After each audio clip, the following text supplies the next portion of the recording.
voici comment créer un groupe sur Facebook. Alors, tu peux passer par ta page professionnelle ou encore par ton profil. On s'en vient dans l'onglet groupe juste ici et on va créer un nouveau groupe. Tu vas lui donner le nom de ton choix. Essaie d'être original un petit peu. Dans mon cas, c'est vraiment avec mon prénom que ça peut être original. Au niveau de la confidentialité publique, n'importe qui peut voir le contenu de ton groupe, même s'il n'est pas membre. Et versus privé, que n'importe qui peut voir le groupe selon la visibilité qu'on va voir juste après, mais ne peut pas voir ce que tu y as publié. Donc, il peut voir ta description, la photo, mais ne peut pas voir qu'est-ce que ça inclut à l'intérieur. Si on se réfère aux normes des politiques des réseaux sociaux de Tupperware, de façon publique, tu es obligé de promouvoir un produit au prix vendu par Tupperware, plus les frais de livraison, plus les taxes. Si tu veux donc faire une petite vente d'inventaire sur un surplus, si tu veux faire une promotion à court terme, si par exemple tu as un objectif à atteindre et que tu veux faire je paie les taxes pour aujourd'hui seulement, tout ceci doit être fait en mode privé. Alors, à toi vraiment de choisir. Par contre, c'est sûr que de façon publique, il y a un petit peu plus de visibilité. Tu peux partager les publications. Les membres du groupe peuvent partager et leurs amis vont voir aussi, versus en privé où il faut faire partie du groupe pour voir. Donc, moi, je préfère le privé pour pouvoir faire un petit peu ce que je veux à l'intérieur. Au niveau de la visibilité, par contre, c'est ce que je te parlais tout à l'heure. Donc, mon groupe, je le fais toujours visible. N'importe qui sur Facebook peut fouiller, tomber sur mon groupe et demander à le rejoindre. Si par contre, tu ne veux absolument pas que personne ne soit au courant que tu fais Tupperware, à part les gens auxquels tu ajoutes toi-même au groupe, à ce moment-là, on vient le masquer. On peut tout de suite aller inviter des amis et on va créer notre groupe comme ceci. Donc, on va venir mettre une jolie photo de couverture en venant modifier juste ici. Donc, on peut importer une photo qu'on est allé se chercher peut-être sur Top Social ou autre.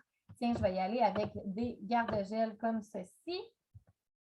Donc, essaie de te faire peut-être un beau modèle sur Canva, quelque chose qui te représente. Sinon, Tupperware en fournit des magnifiques également. Donc, à toi de t'amuser. Dans la configuration, on te le propose ici quand tu es en train de créer un nouveau groupe. Sinon, tu peux toujours aller utiliser l'onglet paramètres du groupe juste ici également pour venir donc ajouter une description. Alors, promotion des produits Tupperware. Excuse-moi, je saute des lettres là. Bref, donc, vas-y vraiment, indique qu'est-ce que tu vas proposer là-dedans. Est-ce que tu parles plus de l'environnement, de la nourriture, des économies, de l'espace? Qu'est-ce qui fait qu'il t'allume? Qu'est-ce que tu vas promouvoir avec ce groupe-là, proposer aux gens qui vont le rejoindre? C'est quoi ta vision? Donc, vas-y avec une courte description comme ça ici qui te représente. Ici, tu as le lien que tu peux copier-coller et envoyer à des gens pour qu'ils te rejoignent, qu'ils rejoignent ta communauté ou encore pour le partager sur ton profil. Tu peux ensuite de ça gérer qui peut rejoindre, qui peut publier, etc. Tous les boutons que tu peux utiliser pour créer des publications et tu peux venir associer une page professionnelle comme ceci, par exemple. Donc, voilà. On revient à l'accueil.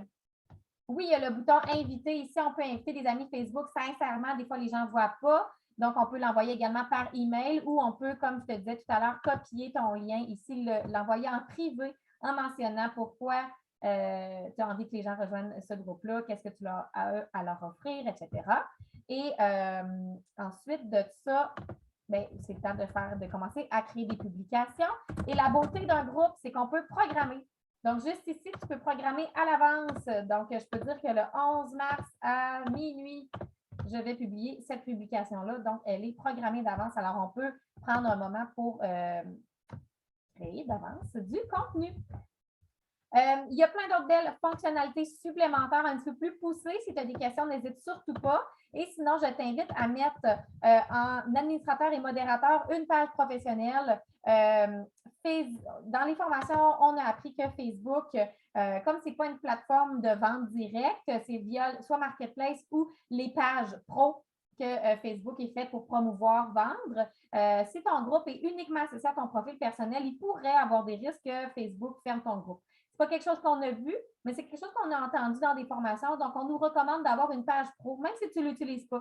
Juste de la créer, cette page pro-là, et de l'associer à ton groupe. Donc là, tes deux administrateurs et modérateurs de ton groupe, c'est ton profil personnel et ta page pro. Donc là, ça, c'est OK pour Facebook à ce moment-là. Alors, c'est mon petit conseil. Dernière utilisation au niveau du groupe. Donc, tu as une loupe comme ceci avec laquelle tu peux rechercher. Donc, si tu fais partie de certains groupes et que tu veux trouver de l'information qui a été déposée à l'intérieur, tu peux venir utiliser la loupe pour utiliser des mots-clés et retrouver des choses dans ce groupe. Alors, j'espère que ça t'a aidé à mieux comprendre comment créer et organiser un groupe Facebook.